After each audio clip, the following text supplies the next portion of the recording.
Hello and welcome. I'm David Beard, contributing editor for Daily Kos Elections. And I'm David Neer, political director of Daily Kos.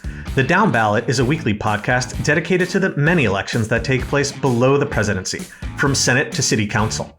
You can subscribe to the Downballot wherever you listen to podcasts to make sure you never miss an episode. Now, I know there's a ton of primary elections to get to, but we've got some bigger news first to talk about. Oh, yes, we do. We have to talk all about Tim Walz, Kamala Harris's new vice presidential nominee, but we're talking about his fascinating down-ballot career and also what comes next in Minnesota if Walz ascends to the vice presidency.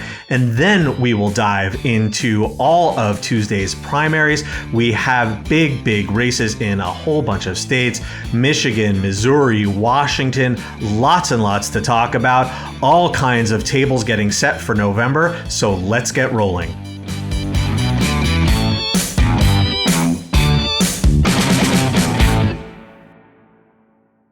So we're going to kick off this episode of the Downballot by talking about the new vice presidential nominee for the Democrats. But there are so many down ballot angles to Kamala Harris picking Tim Walz. In a way, he's the ultimate figure for down ballot aficionados. We have been following him for a really long time. He's obviously a really exciting candidate for a lot of reasons, but he's got this whole history that makes him a pretty remarkable figure. Yeah, I think obviously a lot of people are not going to be very familiar with Tim Walz outside of Minnesota, but those of us who have been down ballot aficionados for a very long time, like you and I, we're very familiar with Tim Walz. He first popped up on the scene winning a very difficult race in 2006 against a GOP incumbent in a light red seat. And this was a Democratic year. It was very much in response to the unpopularity of the Bush administration and the Iraq War. But this was still a difficult seat to win, but he was able to win it, and he held it for 12 years through some very difficult cycles, through the GOP wave years of 2010 and 2014. He narrowly avoided an upset loss in 2016. That was the year that Trump had an unexpectedly strong showing in Minnesota. That certainly sort of affected Republicans down the ballot there in Minnesota and made his race a lot closer than people were expecting back in 2016. Then he, ran for the governor's office, of course, won that in 2018. That gave Dems a third straight term in the Minnesota governor's office after 2 terms of now former Governor Mark Dayton. And then, of course, a 4th term when he won re-election in 2022. And let's talk a little bit about that early down ballot history of Tim Walz, because I remember that race really well. He was a first-time candidate, like a lot of Democrats running in that wave year. And he was also one of the quote-unquote fighting Dems. Democrats at that time had been really badly burned by the very successful swift voting tactics against John Kerry in the presidential race 2 years earlier. And in an attempt to reclaim the conversation and to prove that, no, actually, we are the patriots, that you can't question our patriotism, there was a great deal of interest in supporting candidates who had military backgrounds, just like Tim Walz, even if they were first-time candidates, even if they were largely unknown. And he beat a Republican incumbent. And this district was based in southeastern Minnesota, contains a lot of really rural areas, not necessarily very fertile turf for Democrats. And it's also moved to the right in recent years. In fact, quite a bit to the right. That's why Walz had this shock near loss in 2016. But he has always run well ahead of the top of the ticket. It's really remarkable when you compare him to J.D. Vance, who, as we've mentioned, in his one election in the red state of Ohio, managed to run behind Trump, behind Mike DeWine running for governor, whereas Walz has shown an ability to win on red turf, and JD Vance has barely showed an ability to win on red turf. And One thing that we've heard, particularly about Walz's runs for governor, is this criticism that this like appeal to rural areas or to, outside of the Minneapolis-St. Paul areas, like went away during his races for governor. And I don't really think that's true. In particular, people have compared his 2022 results to the Biden 2020 results because they're pretty similar if you look at them from above, which is that Biden won Minnesota in 2020 by about 7 points, and Walz won his re-election race in 2022 by about 8 points. But the big difference there is, of course, the national atmosphere. Biden, won nationally by just over 4%. The best sort of estimates for 2022 was that it was like a Republican-leaning year by a point or two. So that means when you adjust for that, Walz outran Biden in sort of a net scenario by about 5 points. So he did do stronger in Minnesota than Biden did in 2020. That re-election victory in 2022 was so important and so extraordinary because it set up Minnesota for an incredible run of progressive legislation. Republicans had controlled the state Senate for a long time. Minnesota was a very rare state where Republicans controlled one chamber and Democrats the other. Democrats controlled the state House. But in a huge surprise, Democrats took a 1-seat majority in the Minnesota State Senate in 2022, and they really went YOLO. Like when you have a margin that small, you don't expect Democrats to pursue a particularly ambitious agenda, but Republicans always do. Republicans can win by the barest of margins. They can have just a 1-seat majority and they will pass everything on the Koch brothers wish list. Well, finally, Democrats said, you know what? We may not have this majority forever. In fact, we might only have it for 2 years. So let's give this everything we've got. And lawmakers passed an incredible array of legislation, popular legislation that Walz was only too happy to sign as a law. Yeah, and honestly, what we've seen is the Minnesota Democratic Farm Labor Party, as it's called, particularly in Minnesota, has done a better job in this period of time than a lot of blue states that we love to see a lot of this progressive legislation. Some of it's already law, of course, in some blue states. But in a lot of cases, progressive legislation gets mired down in these states that have had Democratic legislatures for decades. And so Minnesota's ability to do this with such a narrow margin and Walz's willingness to lead on these issues and pass all this legislation, is really great and is a great example for other states when they get these opportunities, when they win, majorities in their legislature. In purple states where you don't know if you're always going to have them, is to take the bull by the horns and do a lot of things that really are making things better for the people of your state. And I'm sure a lot of you have seen a lot of these things. It's come up a lot in the discussions around Walz, but I just want to list a few of these things that the Minnesota legislature passed and Walz signed just in the past 2 years. It includes a child tax credit, paid family and medical leave, free college tuition for certain students, enshrining abortion rights, protecting gender-affirming care, clean energy measures, affordable housing measures, recreational marijuana legalization, school meals for free for all students for breakfast and lunch, and of course, expanding voting rights. So a huge amount of things getting passed in a short amount of time. And with Walz at the top of the ticket, I think Minnesota Democrats have to feel quite good about their chances of continuing this legacy of progressive change. So here's what's going to happen if Walz were to actually become vice president. Lieutenant Governor Peggy Flanagan, who ran on a ticket with Walz, she's also a Democrat, she would become governor. And if she does, she would become the first woman to ever lead the state. And also, she is a member of the White Earth Band of Ojibwe, and that would make her the first Native American woman to serve as governor of any state. Either way, the next election will be in 2026. Minnesota doesn't have term limits. Then the question becomes who succeeds Flanagan as lieutenant governor. The next person in line under the state constitution is the president of the state senate. That's a post that's held by Democrat Bobby Joe Champion. If Champion winds up succeeding Flanagan, he would also make history. He would be the first black person to serve as Minnesota's lieutenant governor. There's a little bit of a wrinkle here because we're getting down into the weeds now, of course, as we have to do here on the down ballot. So we mentioned that Democrats took a 1-seat majority in the state Senate, But now it's currently tied at 33 apiece because one Democratic member who is likely to succeed Dean Phillips in Congress, she resigned early to set up a special election for her seat that will take place this November. Ordinarily, the Senate is only up in midterm years. So this is the only Senate election that will be on the ballot in November. And it could determine control of the Senate, which in theory means that the next state Senate president could become a Republican. Now, it's very unlikely that Republicans will flip this seat. Biden won it 57-41. Walz also won it 57-41. With Walz at the top of the ticket, the idea of a GOP flip here has to be very remote, but it can't be completely discounted.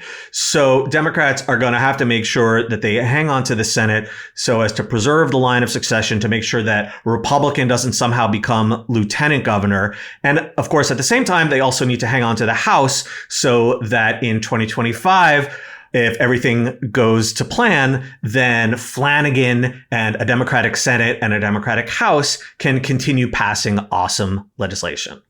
Yeah, and Champion, of course, if he does become lieutenant governor, he would, obviously resign from his state Senate seat, but he's in a safely Democratic seat. So obviously that process would need to happen to have a special election to replace him. But that would just be, a matter of months. And then Democrats would get back their 34 to 33 majority, again, assuming they win this special election in November.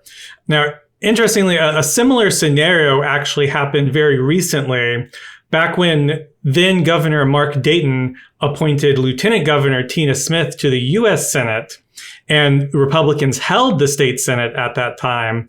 So a Republican, Michelle Fischbach, became the lieutenant governor, serving under a Democratic governor, Dayton, and she served as lieutenant governor for a year before the next election took place. She won an election to Congress. She's now a congresswoman. And of course, now Walz and Flanagan are the governor and lieutenant governor. But it just goes to show, when these vacancies happen, if there's split control of chambers like this, in this case, the Republicans held the state Senate, you can get some very wacky situations like that. But hopefully Democrats will win the special election. Walz will become vice president and we can, move from there.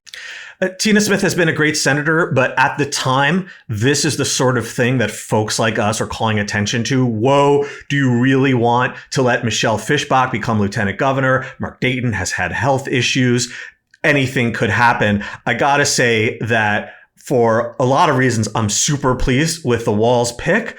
But among them, the down ballot implications are very minimal and very remote. There were other possible contenders like a Mark Kelly, where if he had been picked and won, you would have had a special election 2 years early, and other folks as well, where there might have been issues had they been elevated to the vice presidency. But with Tim Walz, we are totally in the clear, and that's awesome just not to have to worry about that kind of knock-on effect. Well, I think that's enough for the presidential ticket, even though we were mostly talking down ballot, I know, but we've got a ton of primary elections that have taken place in the past week that we need to get to. So there's a lot more to talk about. There is indeed. So please stick with us after the break.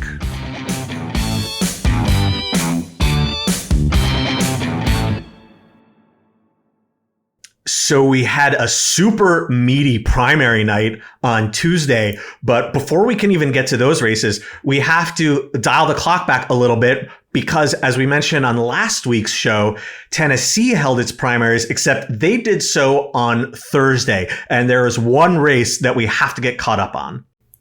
Yeah. So strange that Tennessee does this, but here we are. They had their primary election last Thursday, and the big race is Tennessee's 5th district, where Republican freshman Representative Andy Ogles held off Metro Nashville Council member Courtney Johnston 57% to 43%. This was definitely, it was an expensive race. A lot of money was spent. Ogles has had a ton of controversies. And so, and there was some big money backing Johnson, but he was able to hold off her 57-43, as I mentioned. And he should be going back to Congress in this safely Republican seat. But we got some new news just days after the primary took place. Yeah. Not even a week later, News Channel 5's Phil Williams reported that the FBI had executed a search warrant on Ogles. Now, As you may know, the Department of Justice tries to avoid openly investigating candidates when it's close to an election day because they don't want to be seen as influencing the results. And in fact, this search happened the very day after Ogles won the primary. But you gotta believe Courtney Johnston, oh man, she must be so upset about this timing. Yeah, obviously there were all these controversies already swirling around Ogles, which I'm sure is part of the reason why she got in, why she did get, 43% of the vote, which is pretty respectable. But you have to think that a bunch of headlines about the FBI executing a search warrant against your opponent would probably help. But, nonetheless, the election happened, so there's nothing she can do about it. Then in terms of the search warrant itself, we don't know the exact details yet, obviously, other than it happened, as Williams reported. We do have this from the Washington Post, quote, earlier this year, a nonprofit congressional watchdog group filed an ethics complaint against Ogles, accusing him of misstatements on his financial disclosure statements. The complaint stated that Ogles didn't include that he reportedly used a $320,000 loan to fund his 2022 campaign. He also allegedly failed to report a $700,000 line of credit that he opened in 2022, in quote. So there's a lot of questions about a lot of big money that is not lining up here. So presumably that's what a lot of people think the FBI is looking into here. We should hear more as this investigation develops. I have no doubt that we will, but now it's time to move on to Tuesday. We will start in Michigan, which had a number of competitive primaries, though in the marquee race at the top of the ticket, both sides chose nominees without much to do. This is the race for Debbie Stabenow's open Senate seat, and the matchup is now set between Democratic Congresswoman Alyssa Slotkin versus former Republican Congressman Mike Rogers. They both easily won each of their primaries. The general election, though, will be extremely competitive. Obviously, Republicans would very much like to flip Michigan. There have been many, many close races statewide in Michigan in recent years. It's a swing state in this year's elections. But I think in the end, this race is almost certainly going to be determined by who carries Michigan at the presidential level. It's just so hard in an open seat race to see a lot of ticket splitting being likely. Who are the ostensible voters who are going to vote for Kamala Harris and Mike Rogers, or Donald Trump and Alyssa Slotkin? There will be a few. There are always some, but these days there are fewer than ever. And this is not a situation like you might have in Ohio or Montana with really well-known Democratic incumbents, Sherrod Brown and John Tester. Alyssa Slotkin will have a ton of money. She'll get her name out there. Mike Rogers will have less money. He'll also get his name out there. But at the end of the day, this is going to be a D versus R race. And I think what happens at the presidential level is going to control. Yeah, and even if you compare it to the other states that are often sort of thrown in with Michigan, which is Wisconsin and Pennsylvania, they both have incumbent Democratic senators up. Those incumbents have been running pretty consistently ahead of the top of the ticket, Tammy Baldwin in Wisconsin, Bob Casey in Pennsylvania. So you can definitely see that sort of long-term incumbency, that strength that they've built up over the years, allowing them to run ahead of, at first Biden and now, of course, Harris, where Slotkin, obviously, she's run some really, really tough races. I'm sure she'll do very well in her congressional district in the Lansing area. But Michigan's a big state. Most people will not have heard of her until she's, introduced herself this year, won this nomination. So it's just hard to build up that sort of advance ahead of the top of the ticket. So with an open seat like this, it would be pretty surprising if they were more than, a point or two away from the top of the ticket. Certainly there are edge cases where, one race goes 50,000 votes in one direction and the other race goes a point in the other direction. But I think 9 times out of 10, the top of the ticket in this race are going to be very, very close. Yeah, and I think that's going to be a familiar story in a lot of races. One other Michigan primary we wanted to talk about was in the open 8th congressional district. This is a super swingy seat.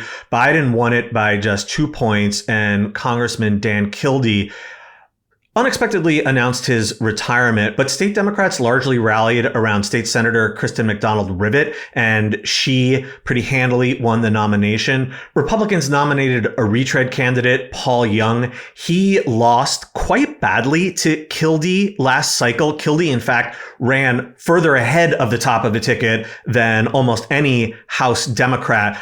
For McDonald Rivet to run ahead of the ticket in the same way would be very, very difficult. The Kildee family had held the seat for a very long time, extremely well known in the area. But young Republicans are not bringing their best to this race.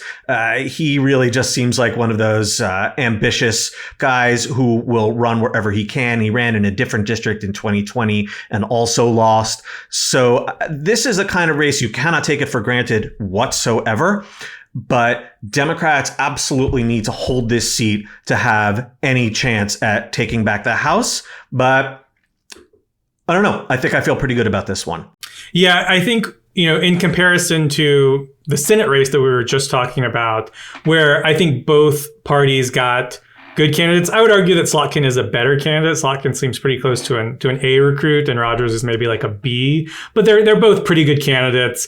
That's why you sort of expect them to track the top of the ticket. Here I think McDonald Rivet seems like a very good candidate, while Young just seems like meh. Like, obviously he's run races. He's not like an F or anything, but he definitely doesn't seem to be on the same level as those other candidates that we've talked about, including somebody like Rogers. It seems like there's a step down here. And that's the sort of situation where you could see, in this case, McDonald Rivet running a couple of points ahead of the top of the ticket if, she's really outclassing him in the campaign itself. So that remains to be seen. Hopefully, of course, Democrats will win the top of the ticket. They'll win Slotkin. They'll win McDonald Rivet, and we can have a really good night in Michigan. But there's a lot of work to be done between now and then. I kind of like this new David Beard down ballot candidate grade rating system. Maybe we need to roll it out for everyone. There we go. Yeah, I'll give everybody a grade. I'm not afraid. Well, there's one candidate who I'm absolutely giving an F- to. So we're moving on to Missouri, which held primaries for, among other things, the open governor's race. And Republicans had a very intense three-way primary. But the biggest loser of them all is Secretary of State Jay Ashcroft, who is the son of the notorious John Ashcroft, who I am sure down ballot listeners all remember as George Bush's first notorious attorney general. He also held state office before he was tapped by the Bush administration. And the Ashcroft name is really, really well known in Missouri. And Jay Ashcroft started off as the front runner, but he finished in third place. He took just 23%. Meanwhile, Lieutenant Governor Mike Kehoe defeated far-right lunatic State Senator Bill Eigel 39-33. Ashcroft had really looked like he was the favorite in the race, but he got absolutely blitzed by attacks from Kehoe, who had the support of the term-limited governor, Mike Parson, as well as influential megadonor Rex Sinkfield, who has often spent millions in races in Missouri where like campaign finance is just total wild, wild west. It's practically lawless. Kehoe is extremely conservative, but he is not as crazy as Eigel, who brandished a flamethrower and was absolutely hated by leadership in the state Senate. So now Kehoe will go on to face Democrat Crystal Quaid, who is the state House minority leader, though, of course, he'll be favored in November. Yeah, Missouri, of course, has become quite red in recent years, so Republicans are very, very strong favorites in pretty much every statewide race. If you're wondering who Trump endorsed, because we've talked many times about how important that is in Republican primaries, well, he endorsed Mike Kehoe, so I guess you can chalk that up for a win for Donald Trump. Of course, he also endorsed Jay Ashcroft, so I guess you could mark that up as a loss for Donald Trump. And of course, he also endorsed Bill Eigel, so that's another loss for Donald Trump. So he really went 1 and 2 here, but I guess that's also the best you can do when you endorse 3 candidates for one position. I don't know what's up with Trump like endorsing anyone and everyone in some of these races. It's gotten really out of hand. I mean, to go 1 and 2 in a single race, that's a new record. We've seen dual endorsements. Labor unions sometimes do this when there are 2 candidates that they like in a single race, but it's completely gonzo nonsense to do this when you're a politician. I mean, I remember California Congressman Ro Khanna doing this in a race, and he still to this day gets crap for that nonsense. I mean, Trump, this just seems perfect for Trump. I guess he just wants the win and kind of just memory holes the losses immediately. So hooray, Donald Trump gets his win with Mike Kehoe. Yeah, I guess to Trump, all he wants is like loyalty from everyone to him personally, of course. And he wants to have the winner. So I guess in this way, everyone slavishly talks about how wonderful Trump is and he gets the winner guaranteed. And he can just pretend to forget about the other two losers. But it's a pretty wild way to run a party. The other thing that I want to emphasize, as you mentioned, is that Jay Ashcroft was the favorite. He is Secretary of State. He's got this whole family legacy. And like, how bad of a politician do you have to be to end up with 23%? I know you got outspent, but still, like, come on, dude. This is pretty embarrassing. And the fact that Bill Eigel, A, beat you, and B, came within 6 points of winning this primary is just a pretty scary, state of play with the Republican primary voters in Missouri writ large. Well, Beard, this is why I awarded Jay Ashcroft the official David Beard F. That's fair. On the candidate scale. All right, so we are going to drill down now to the House. We want to talk about the primary in Missouri's 1st congressional district. This is a safely blue seat based in St. Louis. This district will be seeing some new representation next year because St. Louis County Prosecutor Wesley Bell defeated incumbent Congresswoman Cori Bush by a 51-46 margin. Ad Impact says that this was the second most expensive House primary ever. The most expensive House primary ever took place just 6 weeks earlier in New York's 16th congressional district, where George Latimer defeated Congressman Jamal Bowman. And these two races shared some major similarities. Bush had been outspoken in her attacks on the Israeli government and its prosecution of the war in Gaza, and AIPAC donors contributed heavily to ensure her defeat. But as was the case in the Bowman race, it wasn't just simply a matter of AIPAC money coming in from outside of the district and turfing out a member of Congress, because Cori Bush and Jamal Bowman have other allies who are going without major challenges because they are more in tune with their districts, they have better ties to their constituents, and because they haven't made the same mistakes that a Bush and a Bowman have. For instance, Bush is facing an ongoing federal investigation into allegations that she misused campaign funds to pay her husband for security services. And that wasn't a central issue of the campaign, but she had to spend campaign money for legal fees rather than supporting her reelection effort. And no incumbent facing a difficult primary wants to be in that sort of situation. And when you try to cultivate a national profile as a member of Congress and you make it appear to a lot of folks that you are more concerned with getting headlines, with getting media attention, and with focusing on broad national issues as opposed to the issues of concern for your district, you always risk being painted as being out of touch. And this is what happened in New York's 16th. And it seems to be what happened in Missouri's 1st. Yeah, I think you could look at this for 2 seconds and sort of have this takeaway of like, oh, AIPAC came in and spent all this money and defeated, a Democratic congresswoman in a primary, and they can just go do this wherever they want. And that's really not the case if you spend any time like sort of looking into this race or New York 16. Both of these incumbents had very real problems outside of this specific issue that were taken advantage of by their opponents. And when you have scandals and when you have things that, people are criticizing you over, that opens the door for people who are opposing you in any number of directions or for any number of reasons. They can go after you for all of those scandals or whatever else is going on. And that's going to hurt you. The other thing, of course, is that they were both facing really strong primary challengers. Latimer, of course, was the Westchester County executive.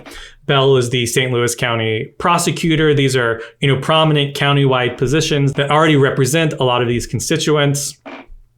And the other thing that I think was a factor here that there were some reports on were really poor constituent services by Bush and her office. And that is so like the, base level blocking and tackling. Walz is a football coach. Let's get some football metaphors in here. Yeah. Some basic blocking and tackling of politics is you got to have good constituent services because it's not something that gets reported on a lot. It's not something that you're ever going to see at sort of the top level of politics, but people know about these things, people hear from their friends or family or neighbors when they can't get a hold of their congressperson, when some problem is not getting addressed, when they're not feeling heard. And that percolates out. And that is a really good way to get yourself in primary trouble, is to have bad constituent services.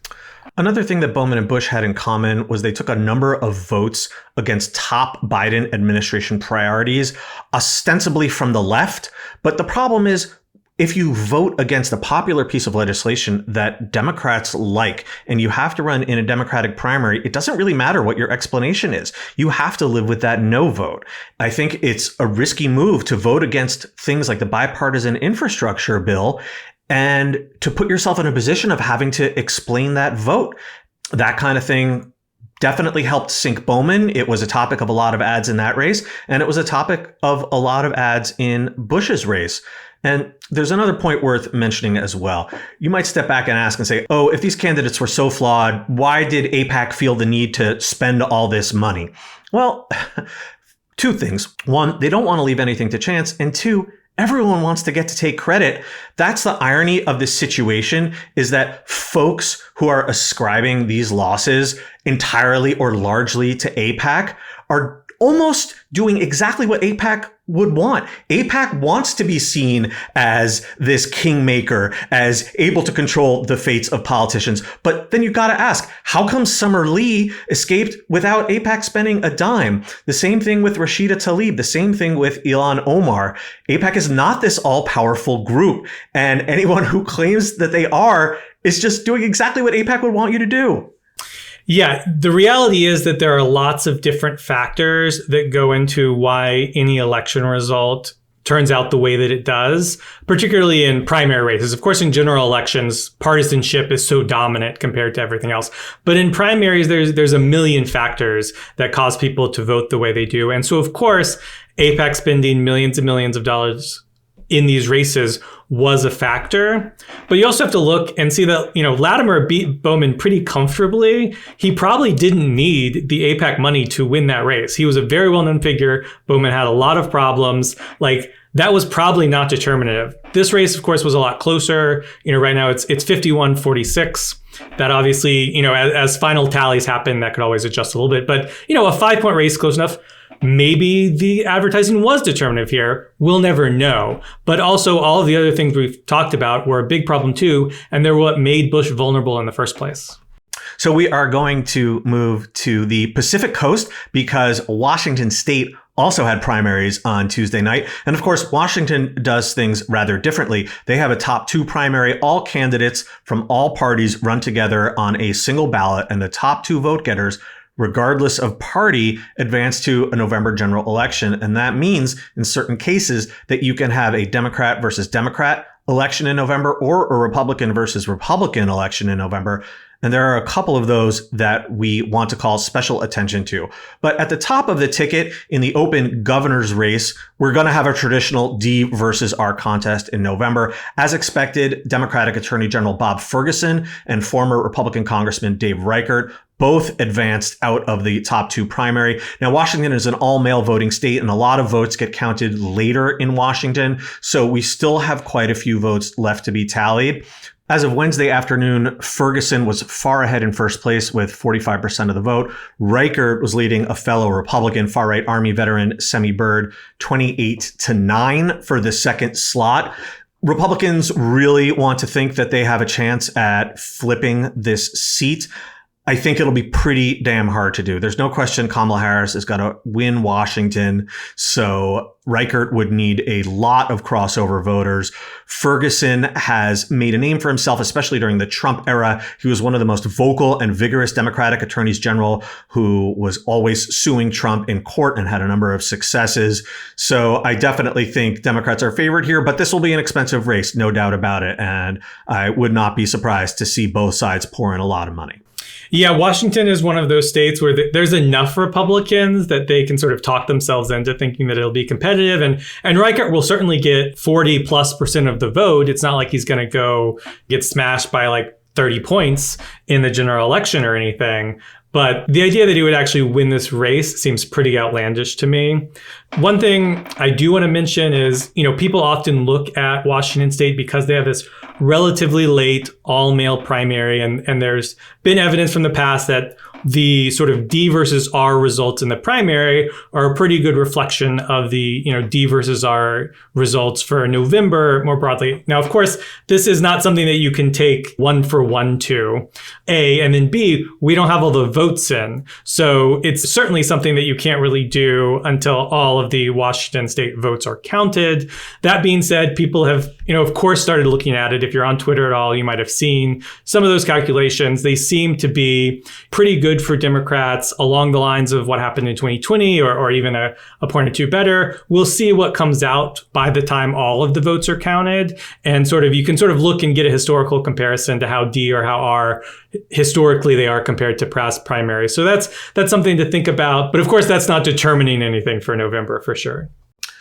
So want to quickly hit a couple of House races. Washington's 3rd district. This was a shock pickup by Democrats in 2022.